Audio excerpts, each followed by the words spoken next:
Alright guys, this is my 2006 BMW M5 V10. It's the SMG 7-speed. I've had this car going on 6 years now, I believe, and I've put over 100,000 kilometers onto it. This car is getting to be high mileage. It's got 207 or 208,000 on the clock now. So what we're going to talk about is how bad are these V10s on fuel. I mean, let's face it, it's a fairly large car, fairly large wheels, fairly large tires, and it's got a V10 into it.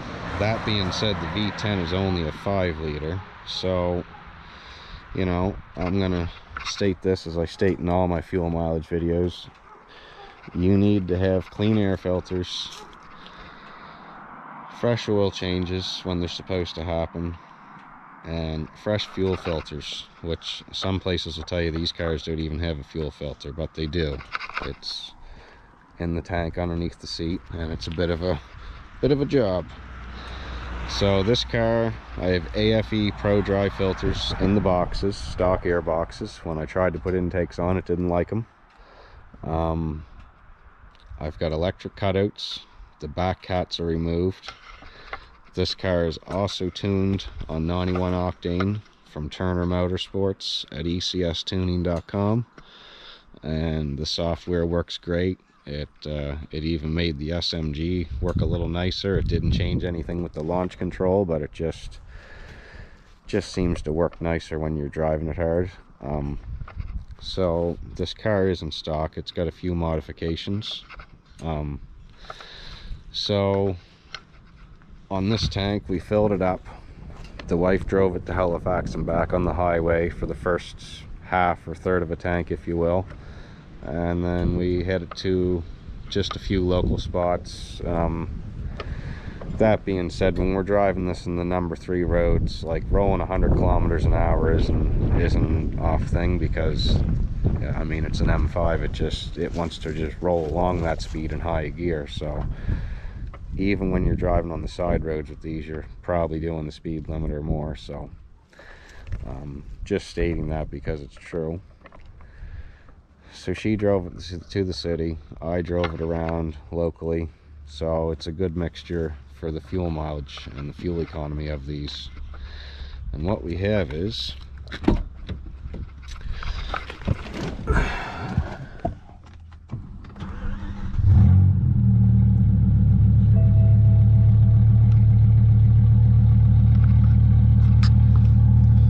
we have 363 kilometers on the clock, and literally the gas light's on. It's actually down to saying range 50 kilometers.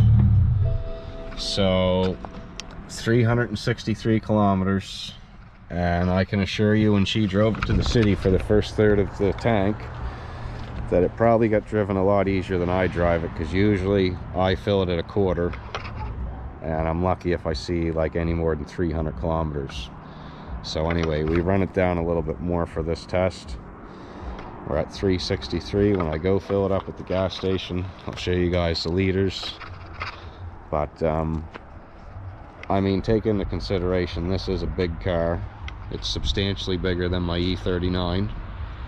It's substantially harder on fuel too, but it doesn't compare to the old 496 Chev down there. That's just outrageous compared to the cars. But this car, the fuel bill is a little heavier compared to most. So if you're thinking of buying one of these, you know, if you're worried about fuel mileage, you probably shouldn't buy one. But I'm gonna give my 2 cents worth, same as my truck. When it comes to vehicles with big engines, I'd rather spend a little bit in the tank, in the fuel tank, knowing that the rest of the vehicle's overbuilt, because a lot of times with bigger engine stuff, you're way less likely to break stuff and have troubles. But you know, you can always put your foot in your mouth when you say stuff like that. Bigger stuff can be more expensive as well. Like the rotors for this thing were $300 a piece Canadian. The back ones are the same price. but the car's got 207k on it, all original wheel bearings. So it's been a good car. This hasn't been a headache like a lot of them that you hear about. So I'm gonna jump in this thing, fire it up for you, and we're gonna head off to the gas station and fill her up.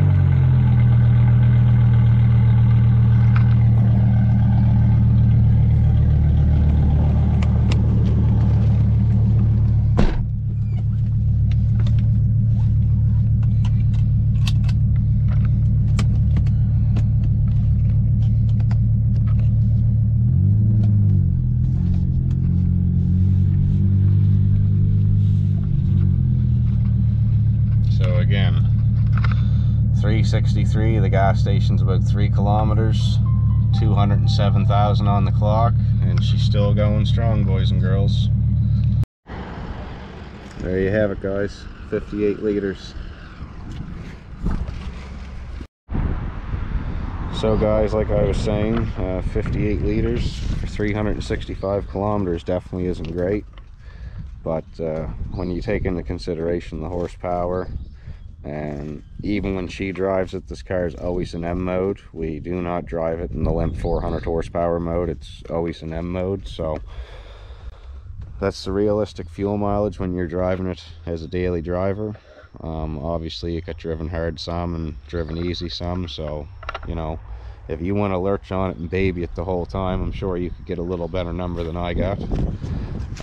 I will tell you guys the honest truth. I took this to Quebec a few years ago, and we drove a few hundred kilometers, and we were driving it over 90 miles per hour, even over 100 miles an hour for long durations of time, and I actually achieved 450 kilometers to a tank in M mode driving it that fast. But especially here in Canada, there's not really many places you can do that and get away with it. If you're over in Germany in the Autobahn, you can drive these things however you want. So again, that's what they do for fuel mileage. Not great, but not really that bad for the size of the car. And if you're not throwing parts at it all the time, like I say, I'd rather burn it in the tank than burn it in the shop time. So that's my wrap on the M5 E60 with the 5-liter V10. Thanks for watching, guys. Just one more thing to add. When you fill these up, they'll show you that they get way better fuel mileage than they do. Like, I filled this up and I've seen it tell me I'm going to get 600 kilometers to a tank.